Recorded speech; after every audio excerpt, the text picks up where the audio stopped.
அமெரிக்கால இன்டர்நேஷனல் எக்ஸ்போன்னு ஒவ்வொரு நாட்டிலும் கண்டுபிடிக்கப்பட்ட கண்டுபிடிப்புகள் அத்துணையும் கொண்டு வந்து வைக்கின்றார்கள். 27 வயது நிரம்பிய தாமஸ் ஆல்வா எடிசன் கிராமபோன் என்ற ஒலியை பதிவு செய்து ஒலியை திரும்ப நம்மளுடைய பேச்சை நம்மளே கேட்கறது இப்ப 1000 இருக்கு.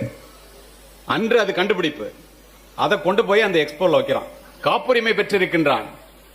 ஆனா ஜான் கிளமெண்ட் என்ற ஒரு விஞ்ஞானி, இது அந்த எக்ஸ்போவுக்கு தலைமையேற்ற விஞ்ஞானி, எல்லா நாட்டுக்காரர்களும் இது மாதிரி வாய்ப்பே இல்லை, இது சாத்தியமே இல்லை, இவன் மேஜிக் செய்யறான், magician, he is not a scientist, இவனை வெளியில அனுப்பலன்னா நாங்கெல்லாம் இதுல இருக்க மாட்டோம்னு சொல்லி பயமுறுத்தணும்னா இவனை தாமஸ் ஆல்வா எடிசனை கிராமபோனோட கையை பிடிச்சி அழைச்சிட்டு போய் வெளியில விட்டுறான். உண்மை சம்பவம்.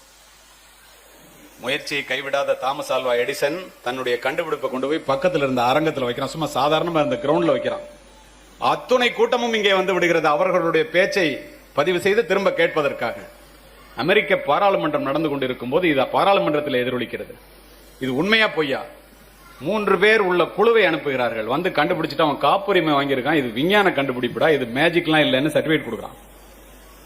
ஆடி போன அமெரிக்க ஜனாதிபதி குரோவர் எல்லாரையும் அழைச்சு முதல்ல போய் அவனை அழைச்சிட்டு வாங்கயா, பாராளுமன்றத்தில் வச்சு அந்த யார் அவனை வெளியில அனுப்பிச்சானோ அந்த கிளமெண்ட்டை டிஸ்மிஸ் பண்ணிடுங்க, பாராளுமன்றத்தில் அவனை பாராட்டுவாங்க.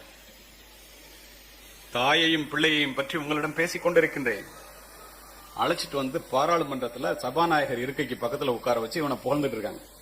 தாமஸ் ஆல்வா எடிசன் ஒரு வார்த்தை கூட பேசாம உட்கார்ந்துருக்காரு. சபாநாயகர் திரும்பி கேட்கிறாரு, இவ்வளவு பெரிய மரியாதை அமெரிக்க பாராளுமன்றத்தில் கொடுக்கறோம், நீங்க கவலையா உட்கார்ந்துருக்கீங்களே ஏன்னு கேட்கிறாரு.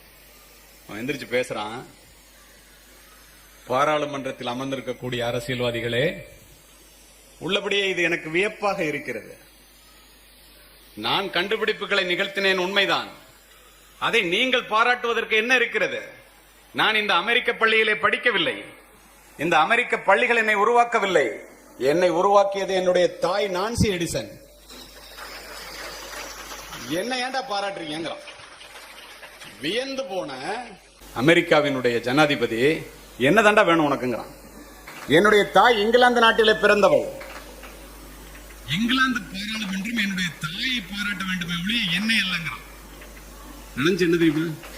இதை அறிந்த இங்கிலாந்து ஒரு தனி விமானத்தை அனுப்பி தாமஸ் ஆல்வா எடிசனையும் அவளுடைய தாய் நான்சி எடிசனையும் விமானத்திலே அமெரிக்காவிலிருந்து ஏற்றி இங்கிலாந்திற்கு கொண்டு வந்து இங்கிலாந்து பாராளுமன்றத்திலே தாமஸ் ஆல்வா எடிசனுடைய தாயை பாராட்டிய பிறகுதான் அந்த ஏழை மாணவன் ஓய்ந்தான். துணை கண்டுபிடிப்புக்கும் காரணம் என்னுடைய ஏழை தாயே என்பதை பாராளுமன்றத்திலே பாராட்ட வைத்து தன் தாய்க்கு நன்றியை செலுத்தினான்.